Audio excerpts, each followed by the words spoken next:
దినోత్సవం సందర్భంగా పలువురు డాక్టర్లు రిసోర్స్ పర్సన్ గా పాల్గొని మాట్లాడారు. ఈ సందర్భంగా వారు మాట్లాడుతూ ఆగ్నేయ ఆసియాలోని దేశాలలో భారతదేశం, శ్రీలంక, పాకిస్తాన్ మరియు బంగ్లాదేశ్ వంటి దేశాలలో క్యాన్సర్లు ప్రధాన అంటువ్యాధిగా మారుతున్నాయని, వాటికి కారణాలు సిగరెట్లు, బీడీ, చుట్ట, హుక్కా, పొగాకు వంటివే కారణాలని, పొగాకు వంటివి ప్రధాన కారణాలుగా ఉన్నాయని వారు తెలిపారు.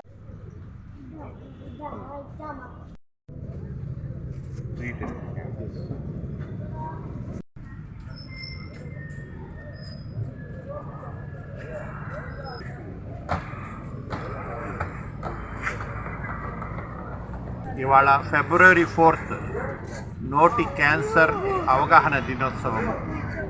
అంటే ఇది ఉత్సవం కాదు, చాలా బాధపడాల్సిన విషయమే. ప్రస్తుతం మన భారతదేశంలో నోటి క్యాన్సర్ చాలా పెద్ద ఎత్తున పెరిగిపోతూ ఉంది. చిన్న జన సమూహమే తయారైంది, సముద్రంలాగా తయారవుతూ ఉంది. రోజు రోజుకి క్యాన్సర్ పెరిగిపోతూ ఉంది.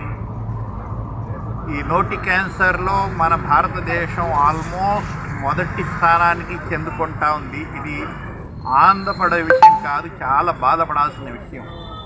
దీనికి ముఖ్యమైన కారణం పొగాకు అనేది ఎవరికి డౌట్ లేదు. పొగాకు నవలడం, ముక్కుపొడి నోట్లో పెట్టుకోవడం కానీ, బీడి, చుట్ట, గుట్కా ఇలాంటి ఉత్పాదనలు వాడడం వల్ల చాలా వరకు క్యాన్సర్కి కారకమైన దాంట్లో ఉండే రసాయన పదార్థాలు మన బాడీలో చేరుకొని క్యాన్సర్కి దారి తీస్తూ ఉన్నాయి. ఇంతే కాకుండా మద్యపానం కూడా కొంతవరకు దీనికి సహకరిస్తూ ఉంది. ఎక్కువ కారం తినేది మన నెల్లూరు వాళ్ళకి అలవాటే. అంటే ఎక్కువ కారం మన పొట్టకి, నోటికి, ఆరోగ్యానికి అంత మంచిది కాదు. ఆహార కొరతలు కూడా బాగా ఎక్కువ మన జనాభాలో ఉంది. పేదవాళ్ళలో ప్రత్యేకంగా ఆహార కొరతలు చాలా ఎక్కువ ఉంది. దీనికి కూడా చాలా మన బాడీ ఇమ్యూనిటీ మీద దెబ్బతీసేసి నోటి క్యాన్సర్కి, మిగతా క్యాన్సర్లకి దారి తీస్తూ ఉంది. మామూలుగా ఆకలి తగ్గించుకోవడానికి చాలామంది పేదవాళ్ళు పొగాకు వాడుకుంటున్నారు. ఎందుకంటే పొగాకు వాడుకుంటే ఆకలి చచ్చిపోతుంది, వక్కపొడి వాడుకుంటే ఆకలి చచ్చిపోతుంది. ఎందుకు ఈ ఆకలి చచ్చిపోతుందంటే లివర్ మీద దెబ్బతీస్తూ ఉన్నాయి. పొగాకు కానీ, వక్కపొడి కానీ లివర్ మీద దెబ్బతీసేసి జనాల ఆకలిని తగ్గించేసి వాళ్ళు ఒక పూట భోజనం చేయాలంటే కనీసం ఒక 30-40 రూపాయలు ఖర్చు అవుతాయని చెప్పేసి ఓ 2 రూపాయలు 3 రూపాయలకి దొరికే గుట్కా ప్యాకెట్లు గుటకమని మింగేస్తున్నారు. సో దానివల్ల వాళ్ళకి ఆకలి తగ్గిపోతుంది. దాంతోపాటు ఆహార కొరతలు వచ్చేసి వాళ్ళలో సృష్టి అవుతుంది. ఆ ఆహార కొరతల వల్ల బాడీ ఇమ్యూనిటీ తగ్గిపోయి ఈ క్యాన్సర్ ద్రవ్యాలన్నీ బాడీలో చేరుకొని క్యాన్సర్కి దారి తీస్తూ ఉన్నాయి.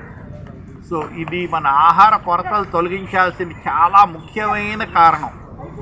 ఫారిన్ కంట్రీస్, వెస్ట్రన్ కంట్రీస్లో కూడా పొగాకు సేవన ఉంది, కానీ వాళ్ళ ఆహారం బాగుంది కాబట్టి క్యాన్సర్ కొంతవరకు వాళ్ళలో తక్కువ ఉంది.